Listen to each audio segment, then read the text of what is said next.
What's going on, you guys? I'm Payton Nelson, aka Pnelly Media from TikTok, Instagram, Twitter, Facebook, and welcome to the first ever episode of the Pnelly Talk Show.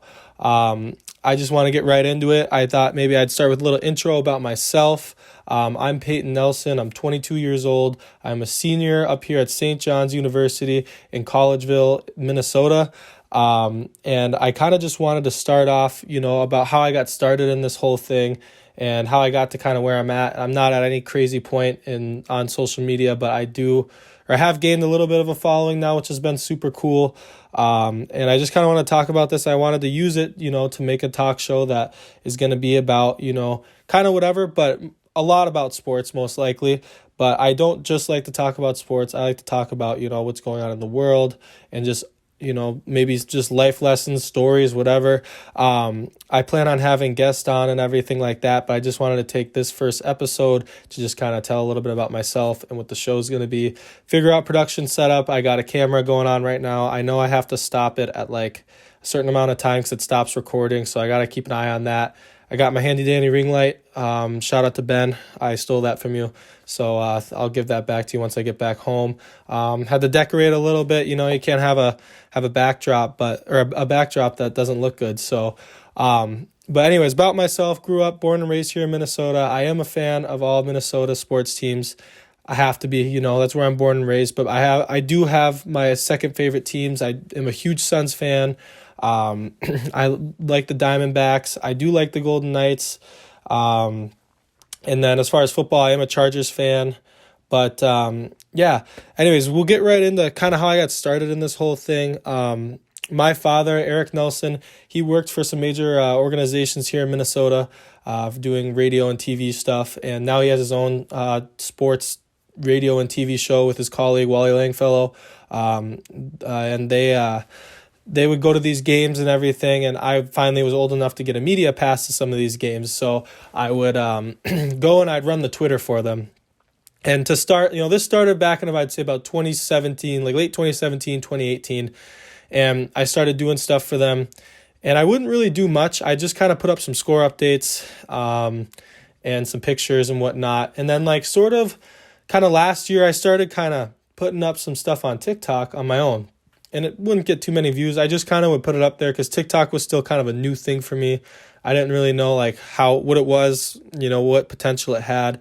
And I did have a video finally kind of go viral. I think it got around 200,000 views, which was pretty cool, pretty rare for me at the time. And that was a video of I filmed a video of me walking out of the tunnel at my school for football because I played Division 3 football here at St. John's. It's one of the best programs in the country, and they get a ton of fans. And I remember at the time I was injured, so I videotaped the walkout just because I thought it'd be cool. And it got reposted by a couple accounts. Thought it was super sick, whatever.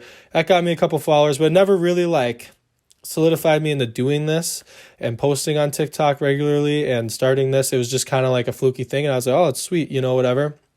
But it wasn't until the play-in game last year with the Wolves and the Clippers. I was covering that game, and I was watching the game, whatever. And as you guys know, there was I think it was an animal rights activist that went onto the court and glued her hand onto the court, which was pretty wild. Of course, I was in the bathroom when that happened, but I came out. I remember I was in the media suite because usually I sit in the back left corner. The Wolves give the media really good seats, almost courtside seats. But I didn't have a seat that game because there's a ton of media. So I was up in the media suite, which is not a bad deal at all because you get great view, whatever. But I remember coming out. I remember all the local news stations standing up, looking around, and people were standing up, looking at the court, and people are typing, people are calling people. It was a big deal for media wise, and I remember that happened, and I was like, oh shoot, whatever. I just was like, that's crazy. Didn't think much of it. And then after I stayed after the game, and my dad and Wally were doing their show. They pre-record their show after the game. And I was sitting there, not really doing much. And I remember sitting there right along the court, just because every seat was open, everyone was gone except for the people picking up trash and the security guards. And the security guards were coming off the court, and they looked down and they were like, oh, like they started laughing, and I was like, oh, it's like that's where the handprint is, and they were like, yeah. I go, do you mind if I go take a video of it, like for my website or whatever? And they were like, yeah, like go ahead, So I walked out onto the court, took a video, put my hand like where the handprint was, and I got some mitts, so the social media had their way with that, but took a video of that. I put it on their Twitter, and then I was like, you know what, I'm gonna put it on my TikTok. Put it on TikTok, and I remember like that night when I went to bed, it was about like 1 a.m. It was at like 1,000 views or something like that. I was like, oh shoot, like that's kind of cool. I woke up, and then all of a sudden it was at like 10,000 views, and I was like, oh shoot, like this is a big deal. And I didn't think, because at the time, that was the same night when Patrick Beverley also drank the Bud Light at the post-game press conference, and that was a big deal. And I got a video of that, actually, and I posted that at the time, and it wasn't doing well, and I was like, dang, like out of all the videos, I didn't think this handprint would be the one that, would take the cake on all of them, but all of a sudden, midday, it was at like 50K, and then boom, it got to nighttime again the next night, and it was at like 100,000 views, and I was like, oh shoot, like this is pretty dope. I started getting some more followers, and at that time, I was like, it'd be cool to get to 1,000 followers because I want to go live, and at that time, you only needed 1,000 followers to go live. For some reason, I wanted to go live. I don't know who I thought I was, if I was trying to do like some video game streaming or what. I don't know what I was trying to do, but I wanted to get 1,000 followers, so I was getting some followers. I think I got up to like 700, and who knows, even to this day, who knows how many of those followers are actually engaging followers, whatever. I'm blessed to be at 16,000 followers now and counting, but 15.9, but who knows, however many those are like actually engaging, but still, it's still super sweet. But long story short, I remember I was sitting there the next night, just chilling in my bed, and then all of a sudden I got a notification from Instagram, and it said Bleacher Report, and I was like, hold up. And I thought maybe it was one of those like fake accounts. Like I know that Bleacher Report sometimes has those fake accounts, or for those of you who know Bally Sports, there's Ballsack Sports, and I know they have accounts. So I thought it was maybe a boof account like that, and I click on it, and sure enough, it was actually Bleacher Report. And I was like, no way. And Bleacher Report was like, hey, like, do you think we could use this video? I'll throw a screenshot up when I clip this and put it up. But they were like, hey, do you think we could use this video? Like, do you own the rights to it? And I was like, yeah, go ahead, sure. And sure enough, they used it, and it did. I can't find the video anymore. I think they might have taken it down. I'm not sure, but I do have the DM receipts, so I will try to throw that up on the screen for those of you like visually watching, and for when I clip this possibly. But they were like, yeah, like, can we use this or whatever? And I was like, yeah, like, go ahead. You're more than welcome to. They used it, and it had about like, I think like 3 to 4 million views on their account, because this was still fresh. This was a big deal. And it happened like 3 different times. It happened once in Memphis. I think there was 2 more times that there were other activists like trying to go at Glenn Taylor, or like, trying to make whatever statement they were trying to make. And it did pretty well. And I was reading the comments, and like I said, they were roasting my hand a little bit. And because like I said, got big hands. Blessed though, I'll take it. But no, they were roasting my hand a little bit, but I thought it was funny. It was phenomenal. I was like, I'll take that. I was getting some followers on TikTok. I don't know how much I got up to, but then that kind of sparked the will to kind of just start posting. And I mean, none of my stuff is really complex. I go to a lot of Timberwolves games. That's the main thing I go to. I'm trying to get into the Vikings system. That's a little bit harder to get a pass to for some reason. I do get to go to the Wild stuff. With the Wild, it's harder to get content because their press box is way up high above the ice. But anyways, continuing on with the story, ESPN then reached out to me, and they didn't put it on their social media page, but they did put it on TV. And that was pretty crazy. And I don't have the channel ESPN, but I had a couple of my friends take a video of it, and they put it on there too. And I was like, wow, no way.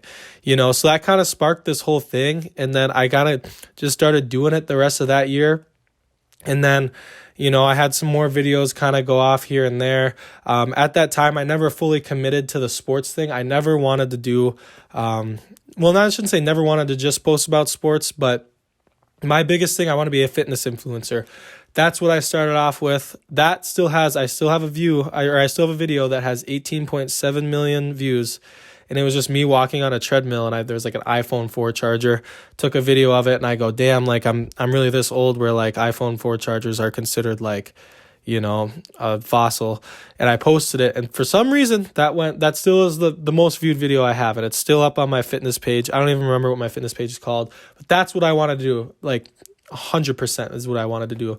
I'm like, my friends are like, dude, you should just start posting about sports. Like, the fitness stuff wasn't really popping off. I tried even doing like comedy things that wasn't popping off.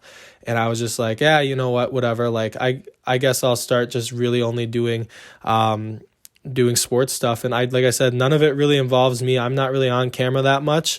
I want to change that a little bit. But it started with just me taking some videos. And then I think like the next really big video I want to say was, I know I dressed up as Mike Allstott. I don't know how to say his name, but the jersey's back there for those who are watching, for Halloween. And I just kind of did a little videotape of, or collage of like people who dressed up for Halloween for football practice. And that did pretty well. That got reposted by, I think it was like Overtime or Best Celebrations or one of those cool accounts that were cool enough to reach out and repost it. But and then that got me some more followers. Than the biggest one though, as probably the most famous one on my account, it currently has, let's take a look, I believe it has like 5.4 million views, is the LeBron doing like a dunk. It was like a through the legs dunk, and the amount of people that said that that's easy is mind-boggling to me. But I won't get off into that direction. But no, it was a cool dunk by LeBron during warm-ups, and that totally exploded. And like that really kind of solidified, like, okay, like I'm going to start posting about sports now. And I don't talk about it that much because I do watch a lot of sports, but I don't really know stats. I don't know everything like the back of my hand, but I do like to just post. My favorite thing is posting from warm-ups. And like I said, it's basic stuff. And it seems to do all right. And I thought, you know what, I would love to make a talk show. I'm very fortunate to have the access that I have with the media pass, so I get to be around a lot of cool players, a lot of phenomenal people, and I plan on getting a lot of interviews and putting them in the podcast, and hopefully actually getting a guest on for the podcast. But like I said, I want to just start off with this, feel it out. I also need to get some podcast equipment because, as you guys can see, I'm recording with my phone, which is not a big deal. But if I'm, doing it with a guest, I want to have an actual microphone or maybe even another phone that I can use so they don't have to use their own because, it's not professional. But like I said, I want to get a ton of interviews, throw them in here. I'm going to pre-record all these. I'm going to try not to edit them too much. I like the raw and uncut, not because I'm lazy. I like that, I like it just raw and uncut, but I will throw in some interviews. And I also planning on doing a little sports segment with my father, Papa Pnelly, aka Eric Nelson. I'm in talks with him on doing that because he knows a lot about sports, especially Minnesota sports. So if you're a Minnesota fan, stick around for that. And also too, I plan on doing just like cutting up a lot of these clips. I know that this sort of long form content isn't the wave that much anymore, and people want the short form content, which I'm fine with. That's how I've started. That's what I'm going to continue to do. But so that's a little bit on how I got started with this. I'm sorry if I kind of went off on a tangent. I do have ADHD, so I do get distracted a little bit, and it is hard. This is my first ever solo podcast. I tried it, I think, like a few months ago, and it was rough. I wish I had the videos of it still because like I would love to look back on, that whole thing. But as far as the next guest goes, I do plan on having my best friend, my brother. I'm going to call him a sports card guru. He might not agree with me, but that man's been in the sports card game before it got popular. My boy, Colin Cairo, a.k.a. Colin in the Booth. That's his TikTok handle and Instagram handle. He does radio voiceovers and stuff like that. He has a phenomenal voice. But I plan on having him on next, and we're just going to talk about sports, a little bit about what he does in the booth, and just kind of like his journey of, through college and everything like that. So that will be probably going up next week. And then I'm going to the Timberwolves game. Today is Wednesday. I'm going tomorrow. So I'm hoping to maybe get one interview to put in next week's podcast. We'll see. But before I move on, segueing into the next topic is I want to talk about the Super Bowl. I actually was very fortunate to be down in Arizona this past weekend, and it was a fun time, great time. It always is.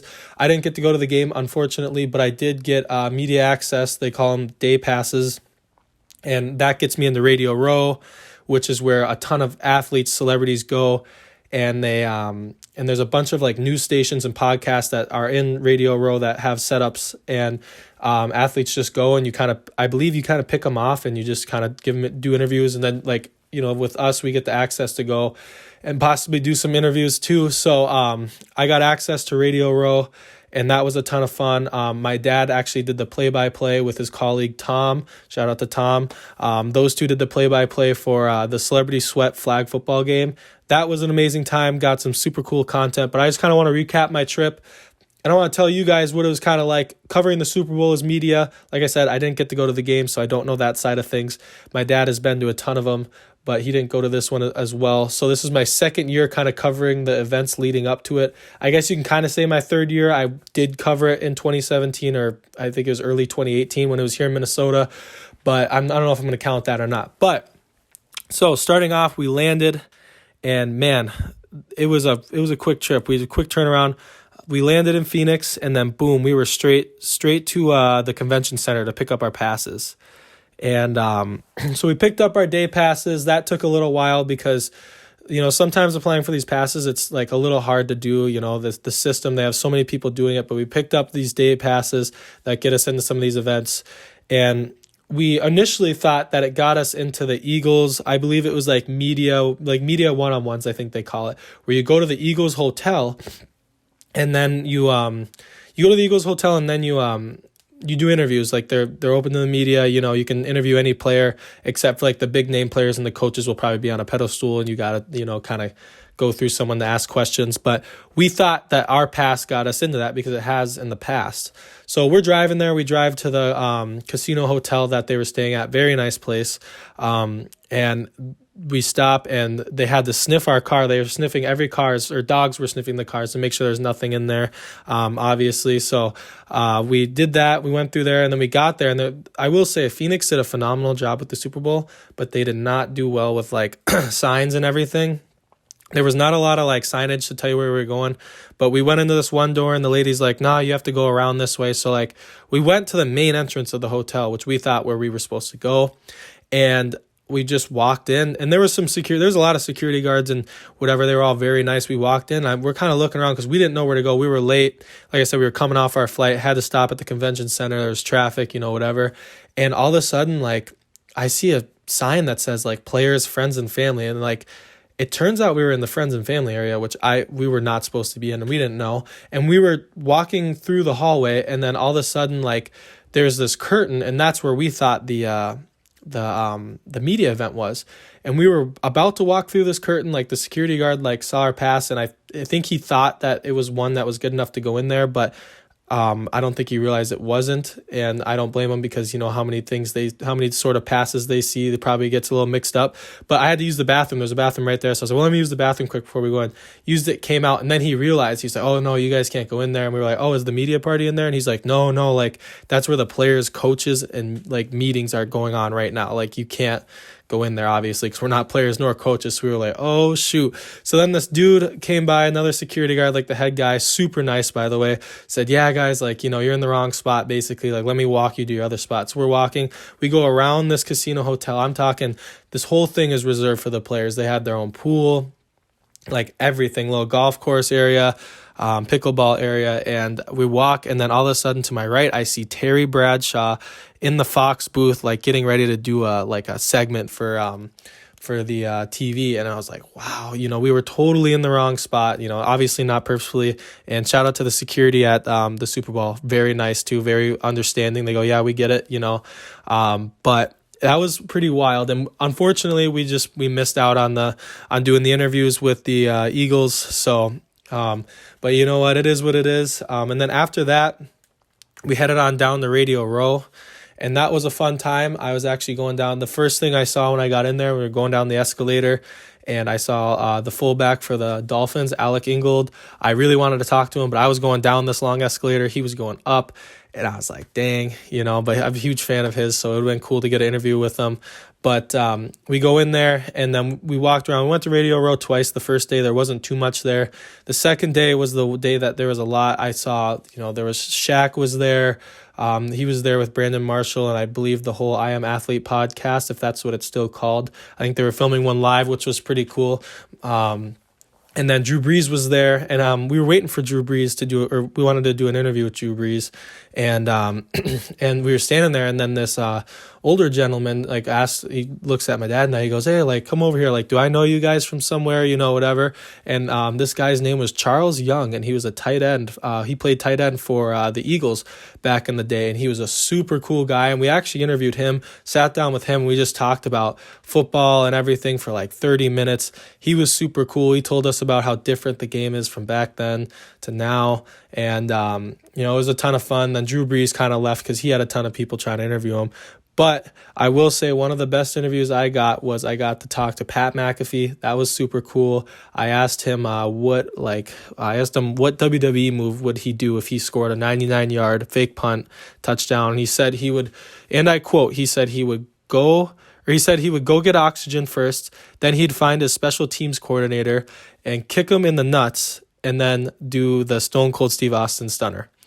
That's what Pat McAfee said for his. So he was super cool. He actually did a 7-minute interview with my dad, which was super nice for him to take time. He covered everything. He talked about everything from Aaron Rodgers doing the I believe it's called TPD thing that he's going to do, which I want to talk about that more. And he talked about him getting sued. He talked about WWE's podcast, everything. So shout out to Pat McAfee. He's a super cool guy.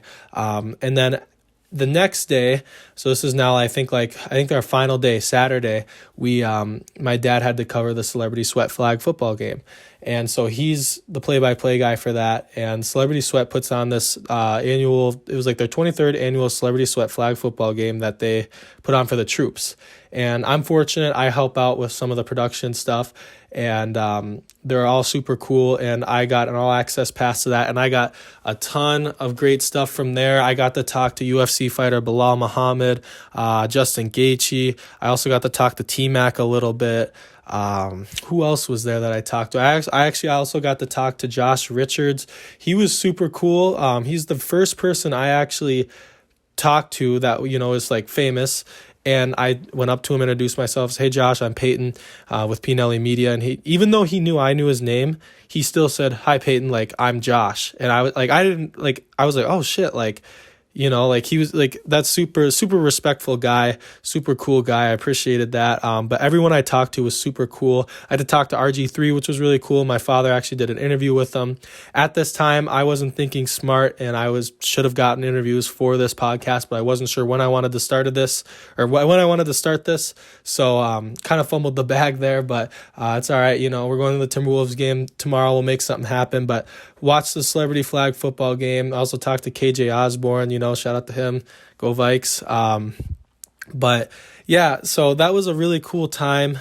That's kind of recaps my Super Bowl experience. We also took some time and away from some of the Super Bowl stuff, we went hiking. Shout out to my guy Big Red, aka Ben Hudas.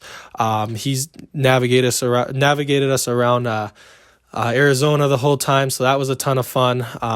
And yeah, but the next thing I kind of wanted to get into, I only have a couple more things I want to talk about, is I want to talk about the Aaron Rodgers thing. He was on the Pat McAfee show, and he talked about, I believe it's called the TPD treatment, and I've seen a couple TikToks of people kind of hating on him a little bit about what he's going to do. I believe what it is he spends time in this, and I believe it's in Thailand, in this dark cave. It's you go in there and it's completely dark for 4 days, I believe, and it's some sort of meditational treatment that I guess kind of releases DMT, and it is a near-death experience almost. Don't quote me on this. This is just from what I had read about a little bit before this. And, I saw some TikToks of people basically kind of being oh, that's weird. But I'm going to be honest with you, man. I think, if that's something he likes to do and if that's what's going to help him, make decisions, not only from a football standpoint, because he did state that on the Pat McAfee show, that he's not just doing this to figure out if he's going to play football anymore. He's doing it for other life choices too, I believe. If that's something that he's going to do, and as long as he's safe with it and, and does it in a safe way and doesn't, harm himself, from, taking anything, I should say, I guess. I don't know. But it seems like a safe thing. And it seems like something that happens. I don't think people realize that, in the U.S., that might be considered a very weird thing. And it's something that I could never do. It's just, I don't really, do any of that stuff. I'll do the classic, maybe meditate once a week. Basically for me, that's lay in a room with no sound for 10 minutes until I got to go to my next class, But if that's something that helps him and, and I hope it makes him decide to play football, because love him or hate him, it's still fun to have him in the NFL, so I hate to see him go. Even as a Vikings fan, I still respect Aaron Rodgers and the stuff he brings to the game. It's, just always fun to have someone to either root for or root against for, I believe. So, but I think I have nothing against what he's going to do in Thailand. I think, like I said, if it helps him and it seems to be a natural thing that he's going, natural way of doing things, and probably a pretty common thing that you can do in other countries that's not common here. So, I think people don't really realize that in a retrospect. So I don't know. I just kind of wanted to comment on that just because it's a little bit trending. But Aaron Rodgers, good luck with all that, and I hope you figure out what you need to figure out in the TPD. I hope I'm not saying that in the wrong way. But yeah, like I said, I think it's kind of cool. It's not something, like I said, not my cup of tea, but I think that if it helps him, I believe he should go do it. So, but moving on, like I said, this is primarily going to be a talk show about sports, but, also worldly events and, whatever it wants to be. But I did kind of want to touch on the Ohio train derailment that happened in, I believe it was North Fork, Ohio. It happened, I want to say it was February 6th, but I'm not sure. I'm looking at Fox News. That's what came up. So relax, don't have to get political on here, but it's what kind of came up here. But it says it happened, I believe it was February. Let's see. It says, I believe it was February 6th, and it's spraying chemicals everywhere and whatnot. And I heard that livestock is dying from it and stuff. And I don't know how it happened. I guess it just derailed and whatnot. But I personally haven't heard a lot about this at all, other than what I've seen on TikTok, which whatever I see on TikTok, I take with a grain of salt because, you never know. I don't really watch the news. I don't really watch a lot of TikTok. I really only consume about 20 to 30 minutes a day of TikTok just because I got to kind of keep up with the latest and greatest as far as trends go, because they change every week.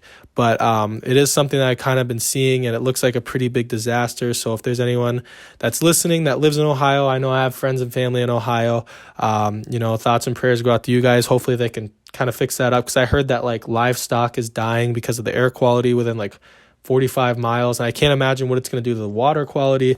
And like I said, I don't watch the news too much, but I'm surprised this isn't talked about a little more. I haven't really seen much about it at all, because I do spend a lot of time on social media.